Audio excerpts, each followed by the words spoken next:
হয়েছে। সো আমরা ক্ষমতার দেখা পেলে, চেয়ার একটা পেলে আমরা যেন জালিম হয়ে না উঠি, এটা হচ্ছে এখান থেকে শিক্ষা। আমরা যেন জুলুম না করি। উনি সম্পদের মালিক ছিলেন, ক্ষমতার মালিক ছিলেন, কিন্তু উনি যে আল্লাহর বান্দা এটা ভুলে যান নাই। আমরা যখন ক্ষমতাশীল হই, আমরা যখন প্রধানমন্ত্রী হই, আমরা যখন প্রেসিডেন্ট হই, আমরা যখন পাওয়ারফুল হই, আমাদের সবচেয়ে বড় পরিচয় যে আমরা আব্দুল্লাহ, আল্লাহর গোলাম, এটা আমরা ভুলে যাই। আমাদের আসল পরিচয় কি?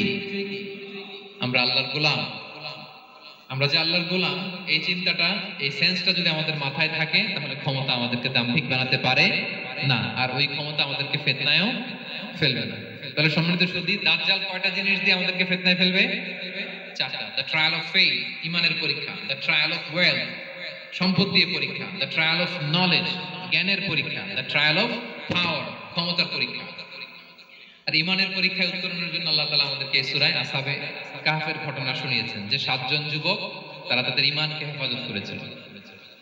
সম্পদের ফিতনা থেকে বাঁচানোর জন্য আল্লাহ তাআলা আমাদেরকে এক বাগানওয়ালার কাহিনী জানিয়েছেন, যে সম্পদ পেয়ে তোমরা দাম্ভিক হয়ে যাও, এটা আজ আছে কাল থাকবে না। জ্ঞানের পরীক্ষা থেকে আমাদের মুক্তির জন্য আল্লাহ তাআলা অনেক বড় করে আল্লাহ নবী মুসা আলাইহিস সালাম এবং খিজির আলাইহিস সালামের ঘটনা শুনিয়েছেন, আমাদের বুঝিয়েছেন যে আমাদেরকে বিনয়ী হতে হবে, জ্ঞানের জন্য সফর করতে হবে এবং সবর করতে হবে। সবশেষে আল্লাহ তাআলা ক্ষমতার ফিতনা থেকে বাঁচানোর জন্য ক্ষমতাধর, আমরা তো একটা দেশের মালিক হই এখন, অমুক দেশের প্রেসিডেন্ট, অমুক দেশের প্রধানমন্ত্রী, উনি গোটা বিশ্বের প্রতাপশালী রাজা ছিলেন জুলকারনাইন, তারপরেও উনি যে আব্দুল্লাহ, উনি যে আল্লাহর গোলাম, এটা তিনি ভুলে যাননি। তাহলে এইভাবে যদি আমরা এই ফিতনাগুলো থেকে বাঁচার চেষ্টা করি, তাহলে এই ফিতনা থেকে আমরা বেঁচে থাকতে পারবো। এবং দাজ্জাল যদি এই মুহূর্তেও আসে, সে আমাদেরকে বিভ্রান্ত করতে পারবে না। পারবে?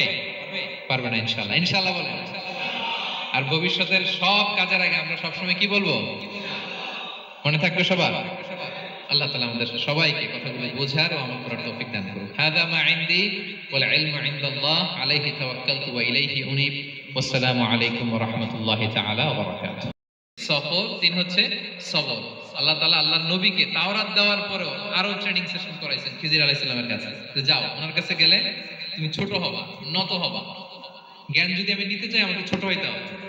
ধরেন একটা গ্লাস থেকে একটা খালি গ্লাসে পানি ঢালবো, তো যেটাতে নেওয়া হবে এটা উপরে থাকলে হবে? যে গ্লাসটার মধ্যে পানি আছে এটা উপরে থাকবে, ওইটা ব্ল্যাঙ্ক গ্লাসের মধ্যে পড়বে। আপনি নলেজ, ইলম নিতে চাইলে আপনাকে নিচে থাকতে হবে, উনি উপরে থাকবেন। আপনার শায়েখ আপনাকে দিবে, আপনার উস্তাদ আপনাকে দিবে, আপনার মুর্শিদ আপনাকে দিবে। বুঝতে পেরেছেন? তাহলে আমাদেরকে হাম্বলনেস লাগবে। শিখতে হইলে হাম্বল হইতে হয়, বিনয়ী হইতে হয়। আচ্ছা, 2 নাম্বার, সফর করতে হয়। এটা আল্লাহ মুসা আলাইহিস সালামকে দিয়ে করাইছেন, যাও পিছে পিছে উস্তাদের পিছে পিছে ঘুরো। তো এজন্য সফর করতে হয়। এখন ঘরে বসে অনেক কিছু জানা গেল, উস্তাদের সান্নিধ্য লাগে।